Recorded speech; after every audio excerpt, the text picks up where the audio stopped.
Hey everyone, Peter Zeihan here, coming to you from St. John's Cathedral in Detroit, which is also a resort because modern Catholicism. Anyway, I thought it would be a great backdrop to talk about the United Kingdom in our Post-America series. The United Kingdom is one of those countries that is not really going to emerge into a post-American world because they've got some really interesting decisions to make, and I'm pretty sure I know how it's going to go. So, backdrop, two things. First, economy. The British system never really adapted to the end of empire. They do all the high value-added stuff, and they import a lot of the raw materials and some of their base manufactured goods, things that they're not very good at because they're good at the really high precision stuff. And when the empire ended and they joined Europe, all they did was kind of switch one empire for another and relied upon the European continent for things like foodstuffs and wood products and automotive. They never made the transition that all the other former imperial powers did. And so when Brexit happened, they find themselves in a bit of a lurch. So that's kind of the economic side of things. On the security side of things, they are an island, and islands are worried about one thing: other countries developing navies that might allow an invasion. So they've always looked at the major powers of the Eurasian landmass with more than just suspicion, outright fear and concern, whether it's Nazi Germany or Soviet Russia or whatever, Napoleon, and on and on. But that doesn't mean that they like non-military superpowers. So when folks in the European Union start talking about ever closer union and maybe having a common defense identity, they get a little squeamish and they want to keep things within NATO where they've got veto power. So that's the economic, that's the security. You play that forward to where we are right now, and they're in a bit of a pickle. Demographically, the European Union is on its final legs. Most of the major powers, especially Germany and Italy, are going to be aging into obsolescence within a decade, and most of the remaining countries within two. And I don't mean to suggest that the UK has a super healthy demography, but it is like the second healthiest within the Union. So when the Brits started talking about Brexit a decade ago, I was like, okay, I can understand the conversation. Getting a jump on what's next, leaving the sinking ship that is the economic aspect of the European Union, that makes some sense. But here we are 7 years after Brexit, and the Brits are still trying to figure out what Brexit means. We still don't have a meaningful policy for how they should go into the new world. And they really only have two choices. Option one, since they haven't done that economic change post-imperial era, is to find a new empire and go out and cut a series of deals with a series of countries that have young demographics that can provide them with raw materials and on and on and on. The problem is they can't do it like they did before. Before, the secret of the British Empire, the reason that they ruled the world for the better part of 2 centuries, is they were in the early days of the industrial era and no one else had caught up.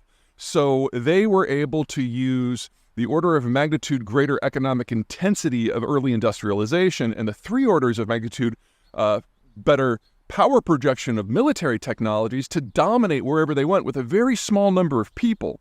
Well, that's not the world we're in anymore. You can't go into a place like India with 50,000 people and conquer it like you could 2-3 centuries ago.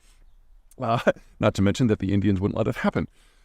So the idea that the Brits as a mid-sized power can be the center of a global trade node, that's a bit of a stretch. I don't want to say it's impossible because weirder things have happened in the last few years, but it's difficult to see enough countries signing on to the idea of British preeminence when the Brits can't force the issue. The second issue is to partner with a singular, large, wealthy country that has better demographic structures and shares the United Kingdom's overall security concerns about United Eurasia as a military power. And the only country that scratches that itch is the United States. Now, it's not like what the Brexiteers said, that they can just waltz into Washington and ask for a free trade deal that is better than what comes from the EU. No. When it comes to trade deals, the United States is very specific, and it doesn't like to bring in systems that could compete with in any meaningful way. And that would mean that the Brits have to accede to American demands on any number of sectors, from agriculture to finance to manufacturing. Hell, we might even make them get rid of the metric system if we're in a bad mood. Now, when the Johnson administration in Britain came over to talk to Donald Trump's administration about a trade deal, and they found out what the conditions would be, they walked away. And then the next government came in and did the same thing and walked away. Or was it Theresa May? Anyway, there were 2 back-to-back. And so the Brits right now are in this netherworld where they kind of quietly admit to themselves that in order to find a future that has some degree of economic functionality, they have to get into bed with their kids and accept all the demands. And the hit to their economy will be real, and the hit to their ego will be massive. But the alternative, trying to build an alternate system or maybe going back to the EU, neither of those are long-term solutions that are very functional. So really what we're doing is going through the paces until the Brits admit the obvious. And when that happens, Britain will lose the thing that it values the most, its freedom to act, its agency. It will become a subsidiary of the American system for better or for worse. And while that will be horrible for the British mindset, it is the best game in town from both an economic and a security point of view, and in time, I have no doubt that that is where the Brits will end up. So, stiff upper lip.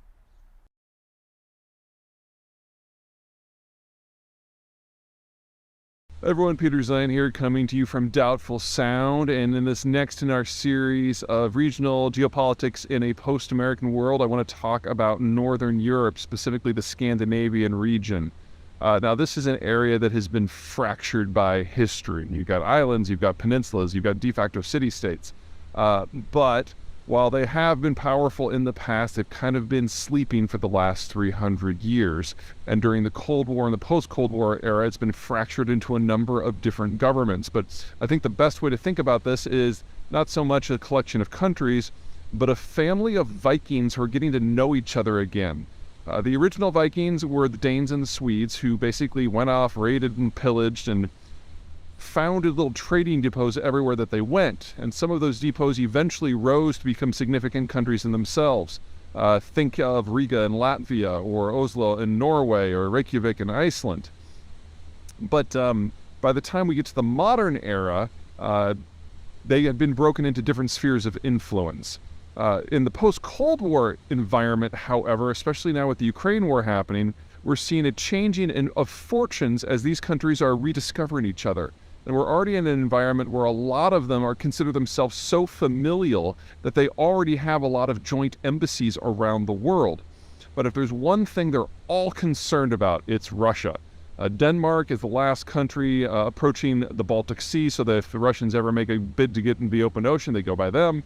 The Norwegians control the northern coastline, so they know the North Point is something they're responsible for. Estonia, Latvia, and Lithuania used to be Russian colonies under the Soviet period, and Sweden is a mid-sized power that was ultimately smashed by Russian power 3 centuries ago, and only recently has kind of emerged, whereas Finland was both a Swedish territory and a Russian territory based on which time frame you're looking at, and only really became independent in a traditional sense in the last decade or so as it's broken away from its Finlandization programs, which were basically a way that the Soviets used to crush Finns' strategic autonomy. What we're seeing now is this whole cluster of countries coming back together all on the same side of the same geopolitical orientation, no longer fractured by other powers, with Sweden absolutely being the center weight of all of it. It's probably best to think of most of these countries not so much as countries, but as cities that just happen to own another swath of territory.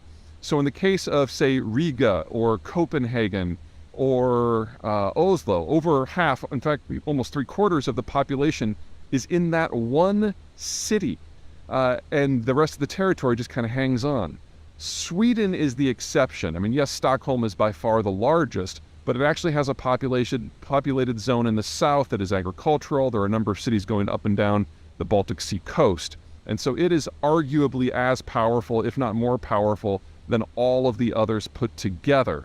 And now that Sweden is emerging from its traditional neutrality and starting to write its own security policies, it is going to be a major force to be reckoned with. A couple things about this region to keep in mind. Number one, it is very, very naval. Because of the Baltic Sea, because of the Gulf of Bothnia, this is a zone that if they're going to survive, they have to do so in the context of having a powerful navy to keep potential rivals at bay. And that means, number two, it's actually fairly easy for them to partner with other powers from out of region, assuming for the moment that those other powers are also naval. Because if they were to partner with, say, the French or the Germans, who are primarily land powers, these countries would see themselves overwhelmed. They're just not big enough. Sweden doesn't even have 10 million people versus, say, France is roughly 60.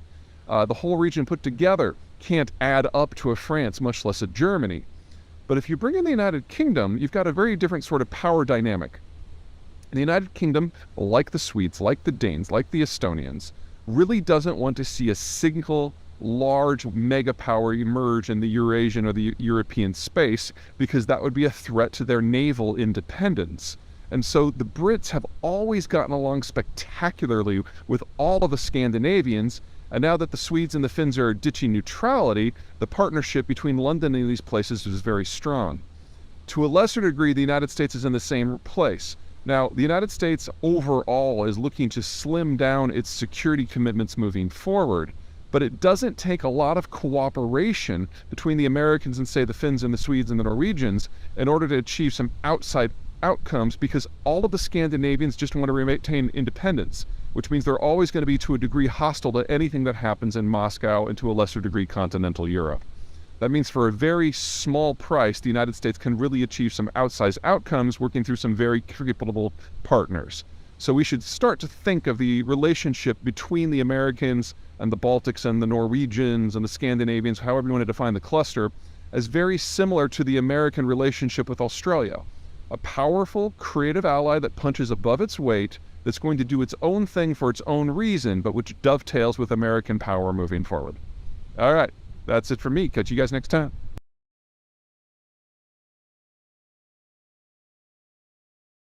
Hey everybody, Peter Zeihan coming to you from Colorado, where we're about to get another 6 inches of snow. Whee!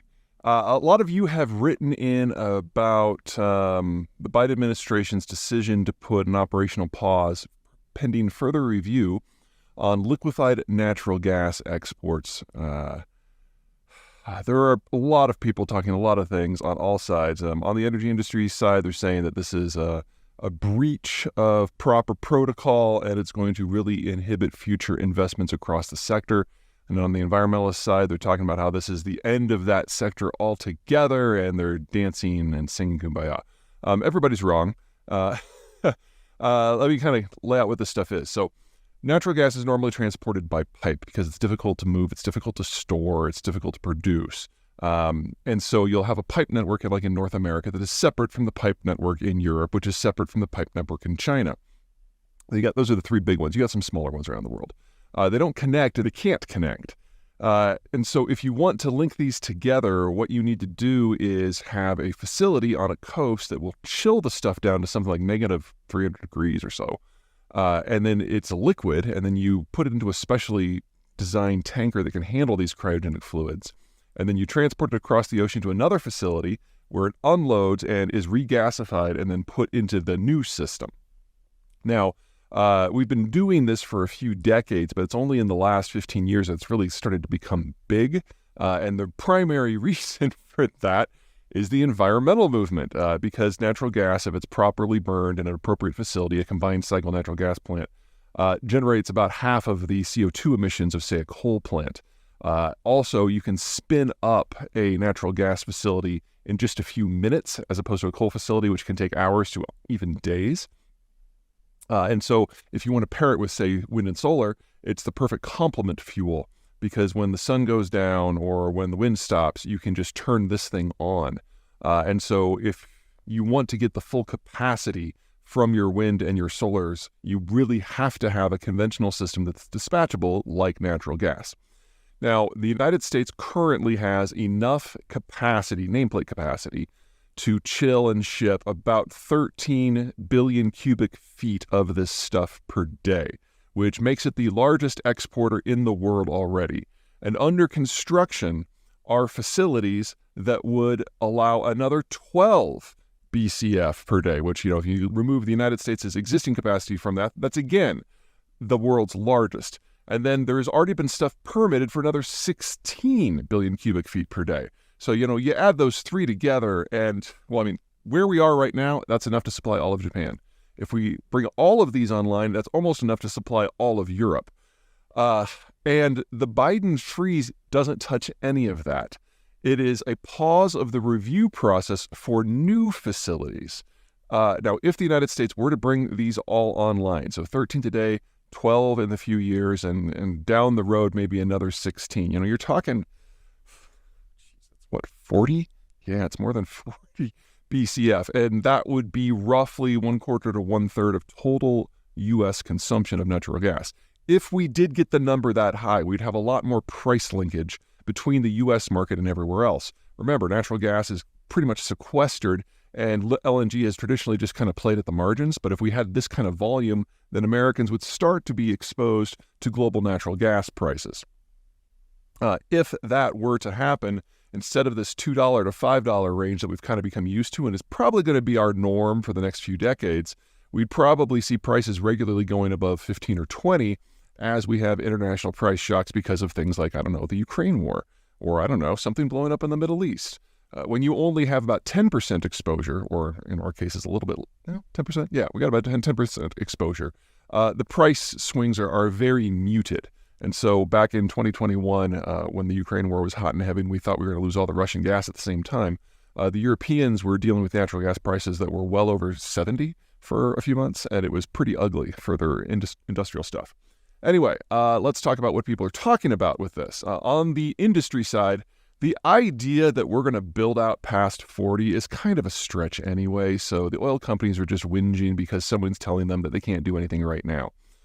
Second, the Biden administration has not oversold this. They're saying it's a temporary pause of the review process to consider climate change. Well, if you want to consider climate change, natural gas is the perfect fuel to ship out in bulk because it's the only thing that really pairs with solar or wind. You're not going to do this with coal. That would be silly. And batteries sound great until you realize the industrial process that's required to build them at scale is never going to make them more than a niche use in specific areas. I'm not saying there's no use for them there, but natural gas is so much easier. It's so much cheaper. And by most measures, it's actually a lot cleaner too. So you're only going to put batteries in places like Phoenix maybe, where the solar intensity can be really, really high, and they just need to save some, for nights. And then on the environmental side, the celebrations, number one, this is not forever. It's a temporary pause of the review process, which the Biden administration can reverse with a stroke of a pen, or any additional leader could, for reasons environmental, economic, or strategic. Remember that a lot of the stuff that's getting shipped out right now is going to Europe in order to allow the Europeans an option other than sucking down Russian gas. So, this is kind of important from that front too.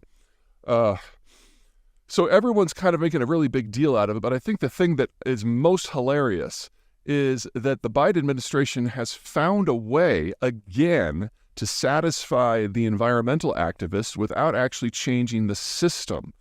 This is very similar to what he did when he came into the presidency and he put a moratorium on fracking on federal lands, and everyone was all wailing and gnashing their teeth on one side and screaming bloody delight on the other side.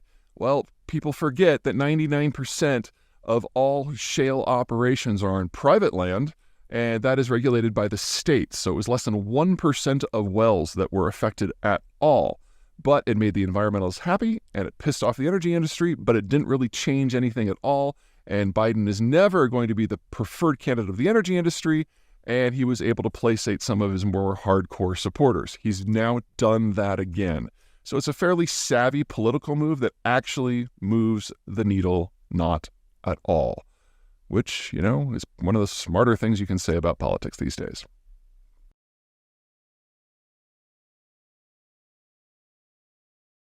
Good morning from a frigid Colorado. It's a balmy 0 degrees this morning, and today I'm going to tell you a tale of 3 companies and the state of the semiconductor industry from a technological and production point of view. Now, if you go back to the world before 2017, the technology of the day was something called deep ultraviolet, which was basically a way of producing microchips. And Intel, the American technological giant, was the world leader by pretty much any measure. And they had gotten a little cocky and they had gotten a little bit lazy. So they would design chips 2, 3, 4 models out, but would only produce the next one up. Because they were so far ahead of everybody else, they didn't feel the need to jump steps. So they would use DUV, and they would make a chip that was marginally better than the one before, and then at the end of the year, no one had caught up, so they'd do it again and again and again. And they did this for like 15 years. I mean, they're very good at what they do, but they could have pushed the technological envelope a lot more had they chosen to. In part, that was because of the nature of DUV technology. The problem with it is you have to kind of make micro adjustments and physically adjust the equipment for each type of chip, and you have to do that manually and physically. And so with every design, you had to do it all over. And with every machine in a fabrication facility, you would have to do it independently. So no new chips from different machines are going to be quite exactly alike, and it generated a relatively higher loss rate from the final semiconductors than what we have today, and so generated a little bit more waste. But again, they were the industry leader, no one was close. Well, they were always had their eye on the future, however, and so they invested in new technologies that would take them beyond DUV, one of which is EUV, extreme ultraviolet. And the company that developed that technology is ASML out of the Netherlands. And back in 2016, ASML thought this stuff was ready to go. So they're providing demonstrations for Intel, showing them how this technology is better. You can not only get more nodes on a chip and get to smaller and smaller nanometers, but it's all digital. So you kind of type in what you want to the machine over the course of a few days to a few weeks, and then the machine doesn't actually have to be physically manipulated in the way that DUV did. Now, what that would mean is you'd have a higher success rate and more efficiency, but back in 2016, Intel was like, I don't think this technology is quite right, and we're the industry leader, we're going to give it a few more years. Well, ASML, not very happy with that, marketed the technology to everybody else, and a company decided to take the plunge. That company is TSMC out of Taiwan. And when we get to 2017, TSMC suddenly hits the ball out of the park and proves that EUV is ready for mass application, and over the next couple of years very rapidly overtakes Intel because they have a shorter turnaround time for their chips, and they can make chips with smaller nanometer sections. It isn't until 2022 or 2023 that Intel finally makes its first extreme ultraviolet chip. So TSMC in Taiwan has been the industry leader now for several years. Now, we've had a kind of a reverse in the roles now. ASML, the Dutch, have another new technology called high numerical aperture, whose physics I'm not even going to pretend to understand, and they have marketed again, and this time Intel is the one that's behind, and they're kind of desperate and kind of hungry, and TSMC is the one that's resting on their laurels. So the first delivery of those new machines, the high NA chips, went to Intel in the second week of January of this year. And Intel expects two things. Number one, they plan to overtake TSMC using the EUV technology in 2024, hoping to get down to 2 nanometers. Right now, the industry lead is at about 3 nanometers, and that's a TSMC product. And then next year, they hope to leapfrog even further, provided that these new high NA machines work, which we'll find out pretty soon. Anyway, that's where we are right now. In terms of the overall geopolitics, it's pretty straightforward. Right now, 90% of all IHN chips are made by one company, TSMC, in one city in Taiwan. It's a high concentration. But if Intel, working with ASML, can pull this off, all of a sudden we will have facilities in the United States that are working on the higher end stuff, with some of the first facilities that are going to be going online outside of Phoenix and Columbus, Ohio. So stay tuned, because the geography of these chips is about to evolve pretty significantly if high NA works. And if not, we're still stuck with Taiwan. It could be worse.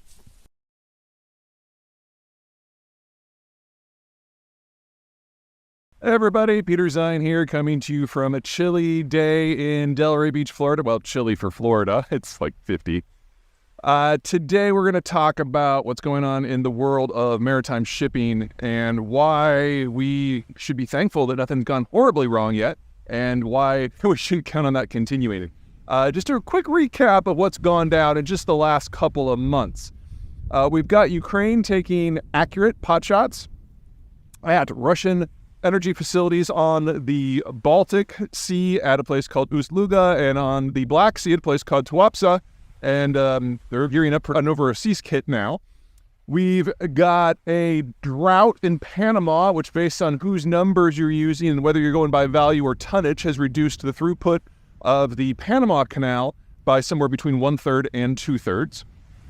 We've got Houthis in Yemen who are taking pot shots at pretty much every other vessel that happens to go by them, which has reduced shipping through the Red Sea by about 10% for energy and cargo. We've got fresh piracy in places like Somalia. It's never really gone away in places like the Gulf of Guinea or the Strait of Malacca. And we've got the Chinese making ever louder noises about wanting to change the security environment in their own neighborhood, even as the Russians are actively making roughly 2/3 of the Black Sea a no-go zone. It's a long list. It's getting longer by the day. But, to this point, there has not been a meaningful break in the old system. A big part of that is because of the insurance structure, where every vessel who's sailing anywhere has to get some sort of policy to insure both their hull and their cargo. And while with the ever-tightening sanctions on the Russians because of the Ukraine war, to this point, that system has not been broken. It has been denied Russian shipping, but Indian, Chinese, and Russian state companies have stepped in to offer policies, and so far, none of the ships that have had problems anywhere have been under one of those policies. So what has happened is we've got this dual system where we have the normal world where the Americans and especially the Europeans are providing the insurance for most of the shipping, when you've got this ghost fleet that's developed, mostly older vessels that were about to be decommissioned that have been brought back and given a new lease on life as second-rate cargo haulers, especially for liquids, where they have a Chinese, Indian, or Russian insurance policy. This ghost fleet, based on whose numbers you're using, it may be as much as 10% of the global tanker fleet, and there's also a few bulkers and maybe even a few container ships that are kind of joining its ranks now too. Anything that the Russians can do to keep things under the table from the point of view of global record keeping and shipping. Now, what that means is that the risk has been deferred and absorbed by this shadow organization that has kind of popped up. We're now in a situation where we're kind of in a holding pattern, where we're kind of waiting for like a real, actual disruption to happen. Because so far, no real country has targeted any sort of shipping. It's not like the Japanese and the Chinese have started trying to block each other. The U.S. is still using its naval power to patrol the oceans where it can, and the biggest beneficiary of that system is none other than China. And we don't have the Russians or NATO deliberately targeting each other's commercial shipping yet. In fact, everyone is very scrupulously sticking to the old structures. They're just kind of trying to maneuver their own ways to get national and regional advantages. Now, this isn't going to be long for the world. This is a very unstable sort of equilibrium that we have reached in early 2024. And this is crazy. That ghost fleet is the reason why it's all still working. It's kind of a testament to the strategic inertia of the system. But now the buffer, the ghost fleet, is something that is largely documented, largely under the table. And if one of these ships gets into trouble, it's an open question of whether or not the U.S. Navy will step in to help. All of these are unknowns, which means as soon as that happens, a ghost fleet ship gets into trouble or a real country starts taking shots at another country's shipping, we don't just lose that buffer, we lose all of the insulation that we've managed to build up in the last 2 years, and we get a very quick breakdown much faster than we would have otherwise. Now, based on what happens geopolitically, this could all go any number of directions. If the United States decides to take a shot at what the Iranians are doing in the Gulf, that obviously takes us one direction. The Chinese decide to do something in the South China Sea, that takes us another. If Ukraine accidentally hits an actual third-party vessel in some of its anti-Russian operations, it goes another. If the Russians board and capture somebody going to a Ukrainian fort, that takes another. We're on the edge. There's a lot of guns aimed at our heads right now. And it honestly, from my normal point of view, it doesn't really matter which way this goes. It all leads to the same end place, where long-range shipping is simply no longer viable. And shipping in general through dangerous areas is simply no longer viable. And the two biggest plays in the world that benefit from the current system are, ironically, Russian sanctions busting oil exports, which have to sail all the way around Eurasia, and Chinese merchandise exports who have to do the same thing. Those are the longest haul plays out there, all going through dangerous zones. So when this cracks, we see those two things get hurt first, but they will be far from alone. Remember, East Asia is home to half of all manufacturing supply chain steps. There is no version of manufacturing in the world, especially when it comes to things like computing and electronics, where it works without that setup. And that requires global shipping to be safe. So we need to be prepared for the not too distant future when all of this just stops working. And we have to figure out a fundamentally new model that's probably going to be more based on regional trade rather than global. Okay, that's plenty for the day. Take care.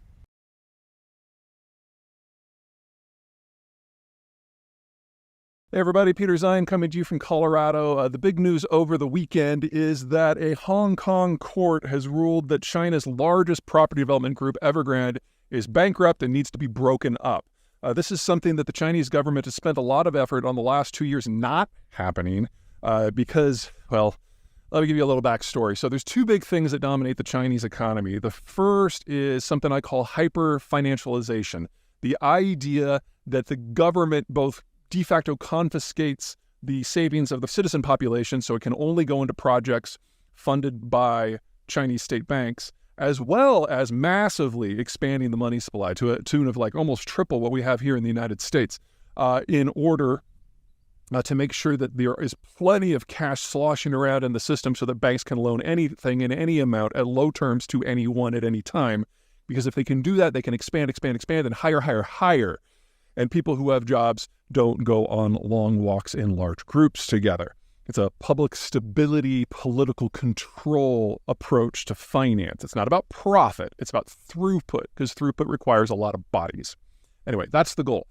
In that sort of situation, you get two things. Number one, you get companies like Evergrande who gorge on all this bottomless supply of debt to build, even if there's no demand.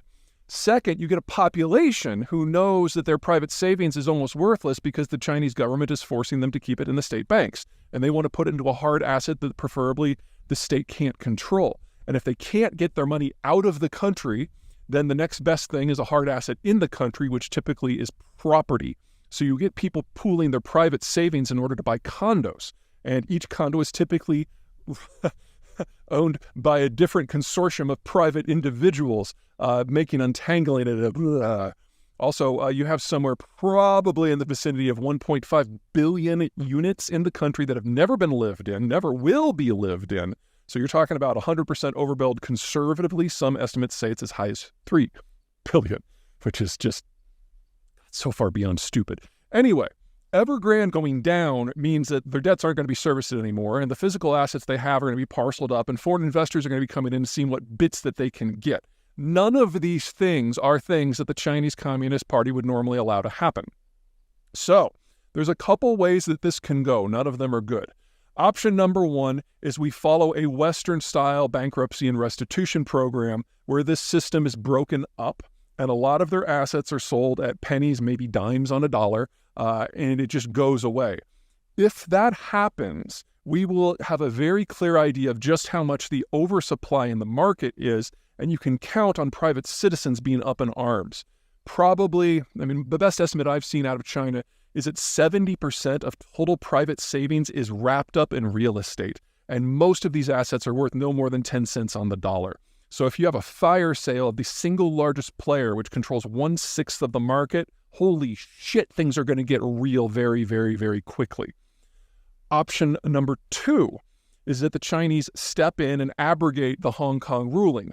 Now, legally, this cannot happen, but the Chinese Communist Party is not really big on legal details when it comes to Hong Kong in particular, and I have no doubt that they could stick their noses in that. If that happens, then Evergrande goes on some sort of state drip, and everything with the system just kind of limps on, with the understanding now that Hong Kong has no legal authority over its own holdings, which will start an exodus of what few international firms are still there. Regardless how this goes, don't expect anything in the market to get better. This is not like, say, the TARP program that the United States put into place back in 2008 at the bottom of the subprime crisis, which kind of froze the market and put a floor under things and allowed for reforms and economic growth to eventually heal the damage of the subprime crisis. No. This is a one-off decision that is not just holding back one rock from rolling down the hill.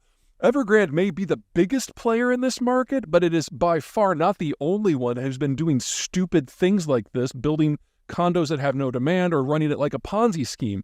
Every development company in the country basically operates this way, and the second and third largest players in the industry are state-owned. So you can count on the Chinese government not using this as an opportunity to break with the old model and put into place something sustainable.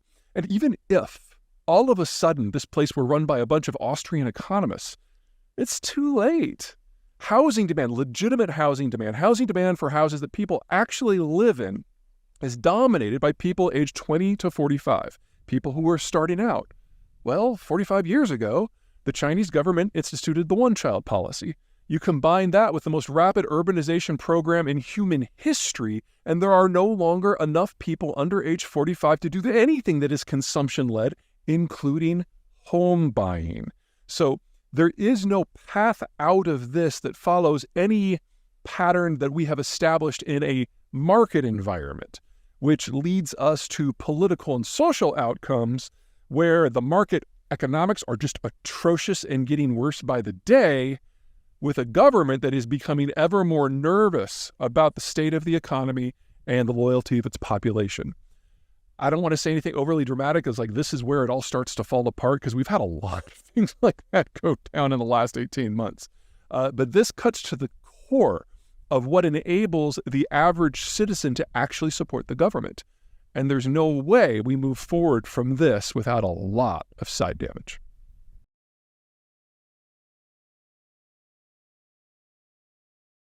Hey everybody, Peter Zeihan here, coming to you from snowy Colorado, where in the last 18 hours we've gotten 18 inches of snow, which means that this morning is a time for clearing and shoveling. But there is more to winter than shoveling and icicles. There is also the fun and games that comes with agriculture. In fact, winter is arguably the single biggest factor for how our world got to be in the shape it is more or less this century and last century. The issue is that when winter hits, everything stops, and you have a layer of moisture that then insulates the ground. This does two things. Number one, it preserves a little bit of moisture in there, and then we'll get a little bit back in the spring. But more importantly, the thicker the snow, the greater the insulation. And so you actually still have biological processes going on under the surface, even right there in the topsoil. Basically, you've got organic material that is decaying, or as farmers like to call it, the formation of free fertilizer. If you look at the map of the world's agricultural zones before roughly 1900, the pre-industrial era, you'll notice certain patterns. The American Midwest, to a degree the American Piedmont, Northern Europe, Central Eurasia, the Rio de la Plata Basin in South America, and the southeastern part of Australia and South Africa. Sorry, I forgot Northern China as well. What do these areas all have in common? It gets cold. You get some snow. And so you get that recharge system. They're temperate climates where the free fertilizer is kind of baked into the cake. If you go outside of those zones pre-1900, it's not that there's not agriculture, but by definition, it's almost not large scale. And most of the crops that feed most of humanity, so you're talking rice, soy, wheat, and corn, those four crops grow best in those conditions. You move out of those zones and you're talking different crops, things like sweet potatoes or yams. And it's not that you can't support a population with those things. It's that you can't support a large population with those things. So they're not nearly as amenable to row croppage. It's more subsistence farming as a rule. Now, that of course changed right around between 1900 and 1945 for some countries, and then between roughly 1990 and 1995 for the rest. What happened there was first the development and then the mass application of industrial-level agricultural inputs, things like fuels and fertilizers, which allowed you to plant more traditional crops in zones that normally weren't really great for it. In addition, those lower output crops per acre, if you started putting things like fertilizer, they would do a lot better. As a rule, the industrialization of agriculture had a bigger impact on marginal lands than it did on the prime lands. The prime lands still saw their output increase by 50% to 150%, but it's the marginal lands that saw a tripling, quadrupling, or even more. Now, something to keep in mind with all those secondary lands. If you're talking about, say, a steppe where it's just dry, with agriculture, nothing really happens. If you're talking about the tropics, yes, you have a riot of growth, but the nutrients are consumed by that growth as soon as the growth rots. So if you clear the jungle and the rainforest, the soil that's left behind is almost nutrient non-existent. And without those industrial level inputs, you really can't grow crops at scale in these zones. Now, because of industrialization of agriculture, we haven't simply seen the part of the world that humans cultivate expand by a factor of 3, we've seen the population expand by a factor of 3 as well. My concern is that we're entering an era where the supply chains that allow those industrial inputs to function, to exist, are going to break down. And for countries like China or Brazil, who import the vast majority of those inputs, that means the ability to sustain post-1900 levels of population are going to be hugely hit. In the case of Brazil, they still have portions of the country that are still temperate. It's not like they're going to starve, but they're no longer going to be a massive agricultural exporter to places like Brazil. So, for those of you who live in a place where you don't have snow, yes, you get more time on the beach and you don't have to shovel. But it also means the security of your food supply is decided by people in different climate zones with supply chains that are a continent away that you have no ability to protect or even influence. And the world we're going into, that's going to get a little rough.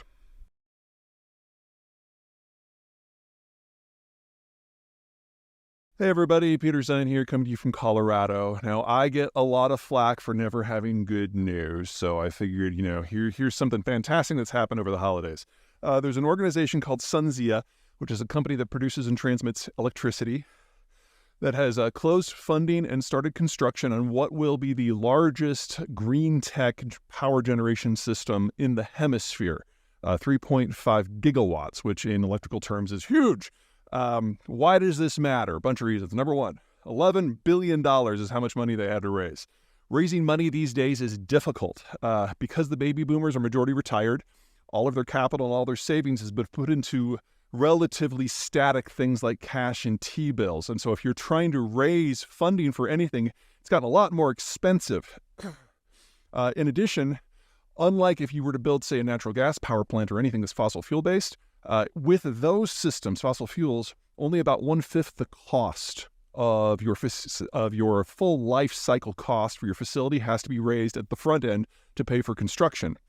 But most of it is instead raised from fees when you're generating the power as you go. Instead, with green tech, 2/3 of the cost is up front because there's no fuel cost, but the upfront cost is much higher. So you're talking about 2/3 of the total value of the entire life cycle of the project has to be raised before day one. And so doing that at all is difficult now that capital costs have roughly tripled, but Sunzia was able to pull it off. So number one, big achievement for the capital cycle. Number two, the size, 3.5 gigawatts, biggest in the hemisphere. If we are going to do the green transition, we need to increase the amount of power generated in the country by at least 50%. This is a nice little bite taken out of that. But from my point of view, if we're going to deal with the post-China world and expand the industrial plant to manufacture everything we need to expand it by another 50%. So regardless if you're green, if you're pro-development, or both, this takes us a significant step forward. We still need like another 500 of these steps, but we're going in the right direction. Okay, number three, what it is. It's wind, and it's in New Mexico.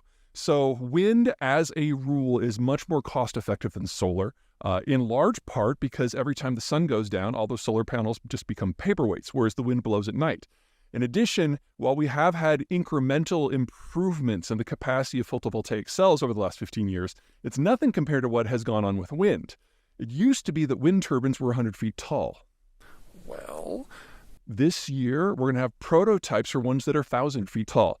Just massive, massive structures. And they generate more than an order of magnitude more power than the old ones do. And more importantly than their size is their height, because they're reaching wind currents that are far more stable and far stronger. And so we're seeing places in Texas, in Iowa, and now in New Mexico that are using some of these taller turbines to not just generate intermittent power, but baseload power. And that's one of the big problems with green tech, If the wind stops or the sun goes down, you're kind of out of luck and you have to switch to a more conventional system or a battery system, which is much more expensive. But if you are tapping a wind current that never stops, you can use it for baseload and avoid both of those problems. And that's part of the goal here for the SunZia project. But fourth, and I think most importantly, is that unlike almost every green tech project that we have done in the United States to this point, a huge portion of the SunZia project is transmission. They realize that there aren't a lot of people in New Mexico, and Albuquerque can only suck up so much power. And so this project includes massive transmission lines that go into Arizona and link into the network that goes into Los Angeles. And of the 3.5 gigawatts of power generation that they're anticipating, all but 0.5 gigawatt of it is for export to the Arizona and California markets.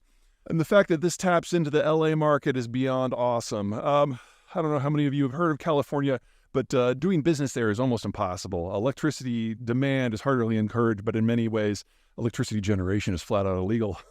A very heavy regulatory environment. The state is also very power hungry, and they import about 1/3 of their electricity because they've made it very difficult for producers to operate in their home state. Arizona is by far the single largest supplier they have.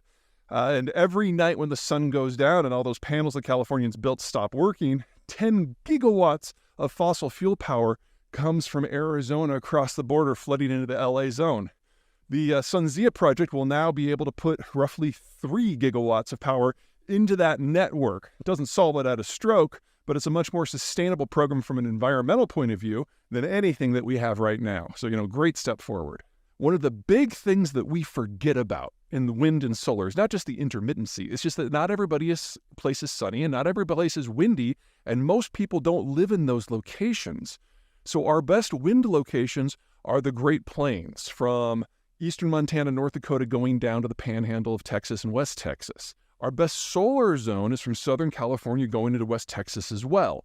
New Mexico is on the edge of that Great Plains region. Great wind potential, great solar potential.